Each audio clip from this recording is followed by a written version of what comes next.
Melbourne, the coffee, sporting and fashion capital of Australia, apparently. While not as iconic as Sydney, it's safe to say it has its fair share of fun and exciting activities and events to offer. And as a movie nerd, I dare say it's actually better than Sydney. Sucked in. In this video, I will show you my list of the best things to do in Melbourne if you're a dorky cinephile just like me. I love my popcorn. Movies, popcorn. Of course, there'll be some things in here you definitely have heard of, but I guarantee there's gonna be stuff that you haven't. So whether you're a lifelong local or a traveler just passing through, I guarantee there's gonna be something in here for you. But before we get started, please subscribe because I'm going to be doing regular videos on niche filmmaking and cinema with the hopes of presenting you with stuff you've never heard of. Anyways, let's jump in.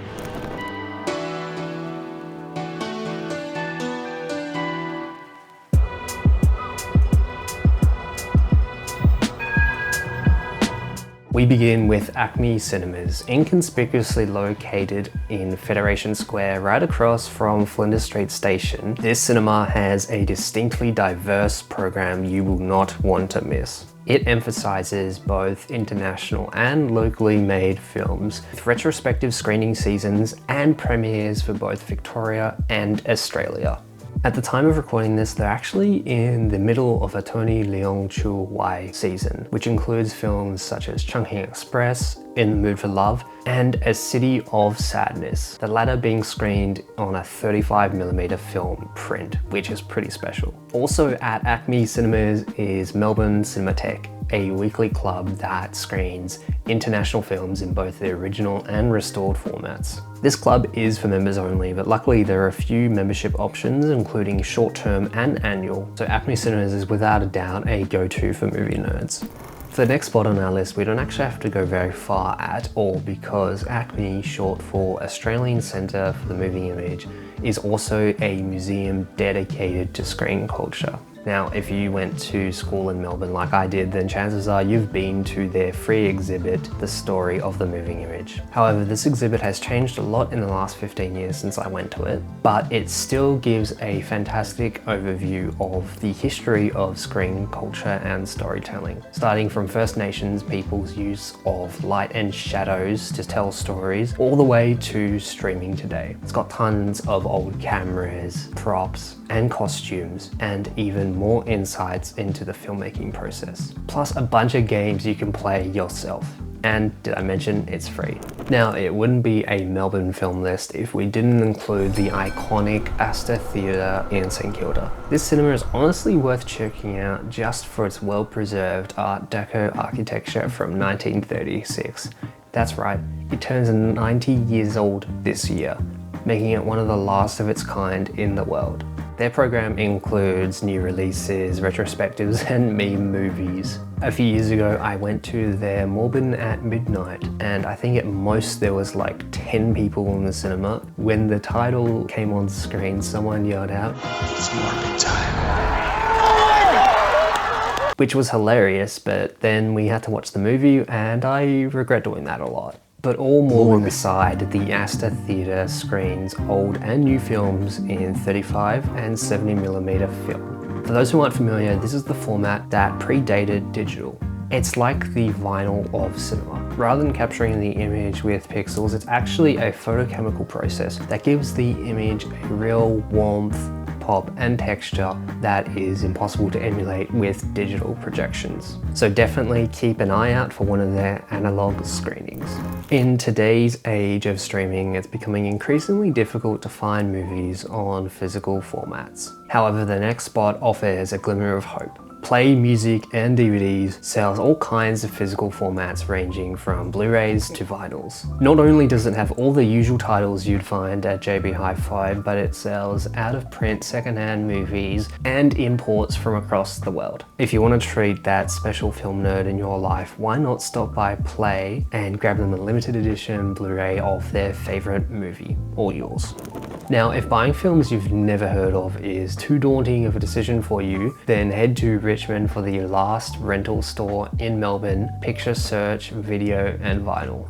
With over 35 1,000 titles on Blu-ray, DVD, and even VHS, plus over 6,000 foreign films, it's hard not to get lost in this endless sea of titles. If you can think of a title, chances are they've got it. The owner, Derek, tries to have at least one copy of every title ever released because he approaches his rental store as more of a service than anything else. And in today's age, it's not hard to see why. So please go check out Picture Search and say hi to Wombat, the resident cat. With 16 screens, Cinema Nova is the largest independent cinema in the Southern Hemisphere. With this, they strive to basically give you option paralysis with the sheer number of movies you can see there. And if you weren't quick enough to catch a film during its theatrical run, then you might still be able to catch it at Nova because they give some films a ludicrously long run. As an example, my favourite film, Perfect Days, was screened there for 24 months straight. And if that wasn't stand out enough for you, then you have got to check out Cinema Nova Bar, which has rotating themes and drinks menu. Just recently, it was decked out with Mighty Supreme posters, a cardboard cutout of Timmy, and a dispenser that was dishing out these Mighty Supreme table tennis balls. Also, hot tip for those with a light wallet, they have Discount Mondays where you can grab a ticket for just $8 if you go in before 4 p.m, and after 4 p.m. it's only $11. So Cinema Nova might just be the best independent cinema in Melbourne. Now, the next spot on my list only opened up a few years ago, but it has got to be the best dining and movie experience I've ever had. Located in Brunswick East, FOMO Cinemas delivers quality food and drinks right to your seat in the cinema, using the app or device on each seat. I had a great burger and even better chips watching Hamnet just the way Shakespeare intended. Honestly, the best part was the ticket price. Every Tuesday, they're only $10, making this a must-try date spot. Now, the last item on my list is something you've no doubt heard of before, and that is IMAX Melbourne.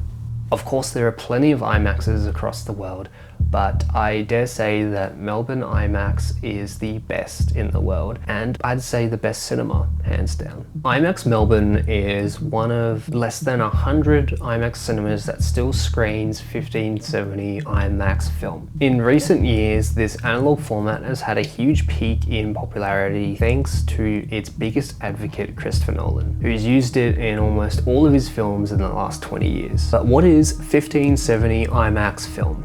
It is the largest film format, measuring 70mm in height with 15 perforations across each frame. This means that the amount of detail in each frame is unparalleled. With this depth, scale, and detail, Nolan often refers to it as 3D without the 3D. And when you see it at IMAX Melbourne, you'll know exactly what he's talking about. And it's not the depth of his female characters. Now, not only is IMAX Melbourne the largest cinema screen in Australia, but it's also the largest screen in the world in the aspect ratio 1.43:1, which is the aspect ratio of 1570 IMAX film. This screen is so large, I'd honestly recommend only settling for the back half of the auditorium, as close to the center as possible. Because if you sit in the front row, you're going to get a 2-hour GigaChad movie you didn't sign up for. Because even in the back row, the screen takes up pretty much your entire peripheral vision. Not to mention the 12-channel sound matches the scale of this screen with sounds you can feel in your chest without sacrificing the clarity, unless it's a Nolan dialogue scene. That's a lovely, lovely voice. So definitely check out IMAX Melbourne, especially if they have a 1570 IMAX film session. Keep an eye out for any Nolan film that's been released since The Dark Knight, except Inception, and 2 recent horror films, Nope and Sinners, the former of which I think has the best thematic use of the IMAX film format. Well, there you have it. That is the top things to do in Melbourne if you're a movie nerd, but I'm sure I missed something, so please pop it in the comments. And if you want more niche filmmaking videos, please subscribe so you don't miss out on regular videos just like this one.